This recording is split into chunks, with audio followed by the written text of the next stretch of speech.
자, 모두들 반갑습니다.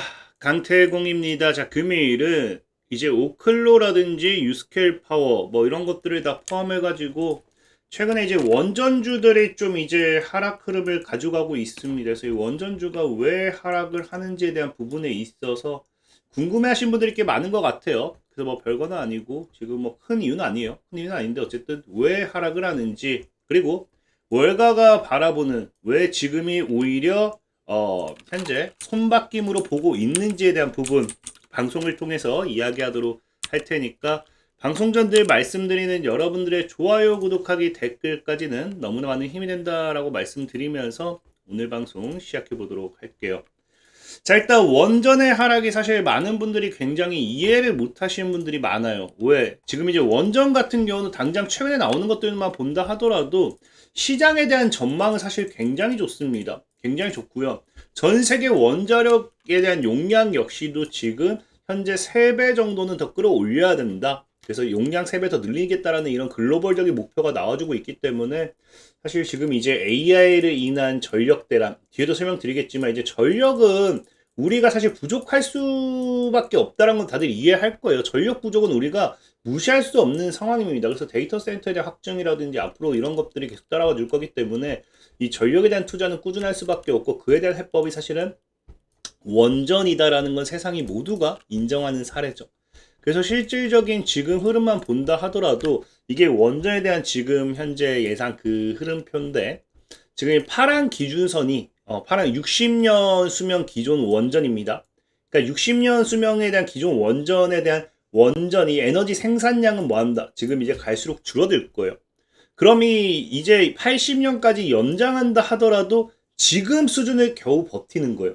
근데 문제는 뭐냐? 알다시피 지금 앞으로 전력에 대한 소비량, 전력에 대한 필요량은 계속해서 뭐한다? 늘어난다는 거거든요. 그럼 지금과 동일하게 이걸 버틴다 했을 때는 사실상 감당할 수가 없습니다. 그래서 이 초록색이 지금 뭐다? 현재 건설 중인 이 원전을 통해서 충당할 수 있는 이 에너지에 대한 전망이라는 거예요. 그리고 이제 노란색 같은 경우 플랜이라 해서 이미 정부가 계약 이제 이걸 뭐 설립한다, 뭐 건설한다, 허가를 하고 이제 계획을 지금 이미 어느 정도 계획이 된 상태. 그리고 이 주황색 같은 경우는 이제 누군가가 하자고 사업을 낸 상태라 보시면 좋아요. 근데 중요한 건 뭐다? 2050년도에 우리가 전력 사용량에 대한 목표치를 채우려면은 한없이 부족하다라는 거예요. 여기서 이 구간, 포텐셜, 최소 여기까지 올라와 줘야지만 2050년도에 전력을 어느 정도 충당할 수 있다는 건데, 최소치만 본다 하더라도 계속해서 뭐 하고 있어요? 2039년, 38년쯤부터는 이 정도의 괴리감이 생긴다는 거예요. 그러니까 지금 현재 원전은 미래로 가면 갈수록 더 많이 사용을 할 수밖에 없고 더 많이 건설을 할 수밖에 없는 상황입니다. 2050년 목표를 달성하기 위해서는 현실적으로 지금 이제 원전을 통해서는 불가능해요. 불가능. 그러니까 한마디로 이제 여러분들이 생각하는 원전 산업에 대한 미래는 무조건적으로 돈을 벌 수밖에 없는 산업이다 보시면 좋아요. 굉장히 긍정적이고 밝은 상태죠.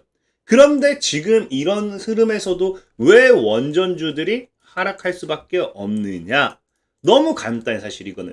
이거는 구조적인 이제 문제라고 생각하셔야 돼요.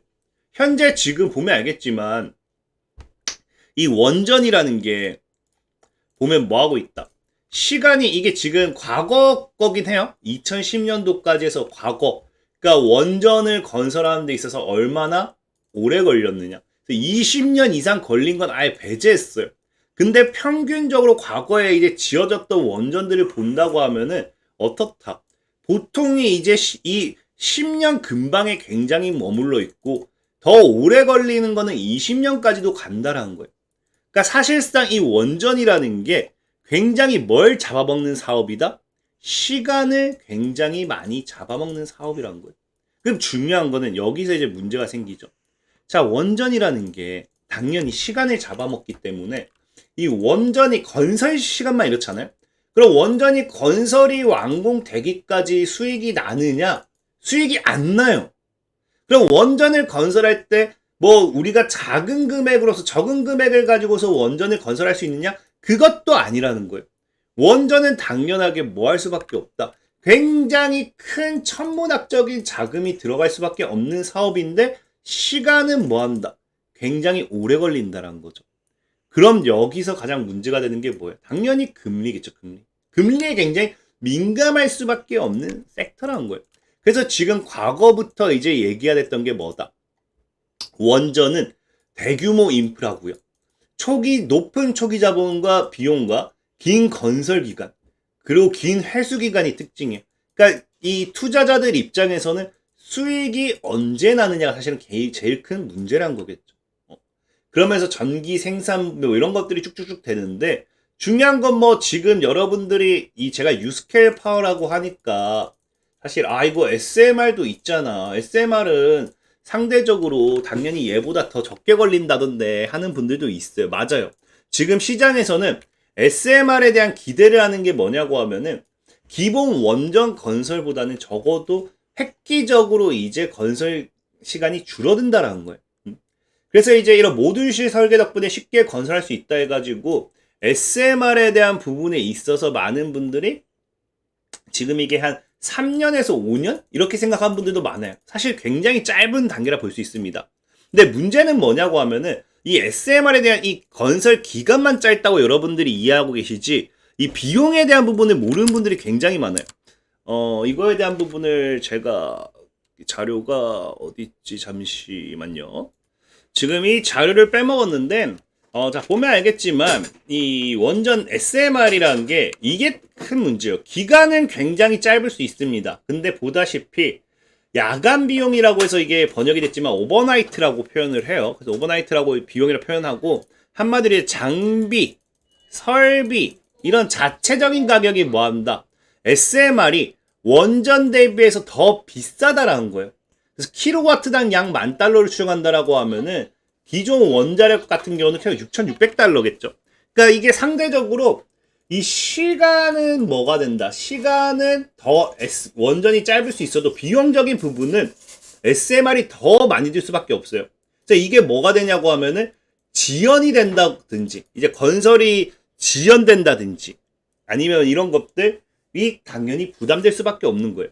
그러니까 사실상 금리에 자유로울 수는 없다는 겁니다. 얘네들이 지연됐을 때 그만큼 또 오히려 더 비싼 비용에 대한 금리를 지불해야 되기 때문에 당연히 뭐 된다. 이자 비용이라든지 이런 것들이 더 크게 나갈 수밖에 없기 때문에 그런 부분이 역시나 SMR 역시도 자유로울 수는 없는 상황이다. 라는 걸 이해하셔야 돼요. 그러니까 지금 최근에 이제 원전 같은 경우는 그러니까 굉장히 금리에 민감한 사업이다. 라는 걸 여러분들이 구조적으로 이해를 하셔야 되는 거고요. 금리에 민감하기 때문에 오히려 뭐가 됩니까? 저금리일수록 벌어들인 돈이 많고 고금리일수록 이제 나간 돈이 더 커지게 되는 구조예요. 그러니까 지금 기존의 유스케일 파워 같은 경우는 어떤 구조를 가지고 가고 있었느냐? 우리가 계속해서 고금리 시대를 유지하다가 24년도 9월 달에 들어가지고 이제 본격적으로 이제 금리 인하가 시작됐잖아요. 그러니까 물론 원전에 대한 SMR에 대한 모멘텀을 가지고서도 유스케일 파워가 상승을 한 것도 맞겠지만 기본적인 금리 인하 사이클을 타기 시작하면서 주가의 상승 탄력을 가지고 왔다라고 보시면 좋아요. 그럼 지금에서 왜 무너지느냐? 이때부터 나오기 시작했던 뉴스가 뭡니까? 금리 인하 사이클이 끝난다. 이제는 뭐 내년에 금리 인하 한 번만 할 거다. 뭐 아니다 그 경제사 따라서 2번도 가능할 거다. 뭐 이런 이야기를 하지만 금리 인하에 대한 기대로서 이제 시장 상승 탄력을 봐왔다라고 하면은 이제 유스케일 파워 같은 경우가 뭐 하고 있다? 금리 인하에 대한 기대, 이 금리 인하 사이클이 끝났다라는 이 생각도 한다는 거겠죠. 그러니까 거기에 대한 뭐가 나오기 시작해요? 차익 매물이 사실은 나오기 시작한다는 거예요. 차익 매물. 사실 이게 하락의 가장 근본적인 이유다라고 보시면 좋아요. 다만 이제 여러분들도 알다시피 유스케일 파워 같은 경우가 이제 자금 조달에 대한 부분도 문제는 되는데 이거는 원전주들이 다 그래요. 원전주들 같은 경우는 굉장히 금리에 민감하고 시간과의 싸움이기 때문에 자금 조달 이슈가 계속해서 나오기도 합니다. 그래서 이번에 추가적인 자금 조달 이슈가 나오면서 하락한 부분도 분명히 있어요. 근데 문제는 그렇다라고 해서 유스케일 파워가 지금 안 좋냐? 이게 원전 관련되어 있는 기업들에게 악재냐? 그것도 아니라는 거예요. 분명한 건 여러분들이 이해하셔야 되는 게 원전이 지금 이렇게 하락한다 해서 우리가 필요 없는 사업이 아니라는 거예요. 지금 실제로 AI 전력대란이 이제 눈앞에 왔습니다. 그래서 두산 에너빌리티라든지 빌 게이츠도 이제 손잡고 SMR에 대한 부분에 투자하는 거고요. 이제 한미 원전도 뭐 해야 된다? 협력의 속도 내야 된다라고 이야기할 만큼 뭐 하기 시작했다? AI 전력대라는 눈앞에 찾아왔다라는 거예요. 그렇기 때문에 심지어 뭐까지 하고 있어요. 기존의 원전을 거부했던 이제 일리노이 같은 경우도 이제 일리노이 주죠. 지금 뭐 하겠다? 원자력 모라토리엄을 완전히 해체하며 청정하고 신뢰할 수 있으면 저렴한 전력만 확보하는 중요한 단계로 넘어가면서 이런 법적인 규제를 완화하면서 뭐 하겠다? 원전을 더 확대하겠다. 소형 원자력 건설을 허용하겠다라는 거거든요. 그러니까 기존에 원전을 짓지 않았던 지역에서까지도 원전을 오케이 할 정도로 원전은 필수란 거예요. 특히나 제일 중요한 거. 일본이 원전이 많이 약해졌었어요. 여러분 알잖아요. 후쿠시마 사태로. 그런 일본 역시도 후쿠시마 이후로 원전을 최소화하려고 했던 일본 역시도 뭐한다? 원자력을 다시 극대화로 끌어올릴 만큼 전력에 대한 부분은 공급망, 이제 에너지 대란은 우리가 피할 수 없는 부분이라는 거예요. 그걸 여러분들이 이해를 하셔야 된다는 겁니다. 그래서 이제는 이런 부분이 나오는 거고, 그렇기 때문에 최근에 월가에서도 얘기하는 게 뭐다? 원자력 에너지 주식을 사야 된다. 오히려 원전 에너지 투자는 지금 계속 초과할 거고 밝은 미래를 가지고 있고 초기 투자 비용은 어쩔 수 없다. 그런데 미래가 그렇다고 해서 없는 게 아닌 상황에서 주가의 하락은 오히려 지금 사야 된다라는 거고, 그렇기 때문에 현재 시장에서 봤을 때 12월 31일에 원전주들에 대한 설명을 하면서 분석을 해봤을 때 뭐가 나오고 있다. 오히려 그 주가는 하락하고 있지만 최근 며칠간 모든 원자력 주식 중 가장 높은 달러 거래량을 기록했다. 이들 기업들은. 여기 얘기하는 오클로라든지 유스켈파라든지 이런 기업들은. 그 말은 무슨 말이에요? 주가는 하락하는데 거래량은 굉장히 크게 터졌다는 건 누군가는 샀다라는 거고요. 한마디로 개인이 되었던지 누군가는 이런 원자력 주식의 하락에서 팔았을 때 누군가는 대규모로서 매수세를 지금 뭐예요? 가장 높은 달러 거래량이라는 건 그만큼 거래가 굉장히 많이 터졌다는 거겠죠. 그러니까 대규모 거래를 함으로써 하나의 손바뀜 현상까지 이뤄졌다라고 볼 수 있다라는 거예요. 그래서 이런 부분을 좀 참고하신다라고 하면은 원전주를 내가 장기적으로 가져갈지 아니면 단기적으로 대응할지 충분히 도움이 되실 거라고 판단 좀 합니다. 그래서 오늘 방송은 여기까지 하겠고요. 자, 지금까지 강태공이었고 여러분들의 늘 좋아요, 구독하기, 댓글까지는 너무나 많은 힘이 된다라고 말씀드리면서 모두들 안녕.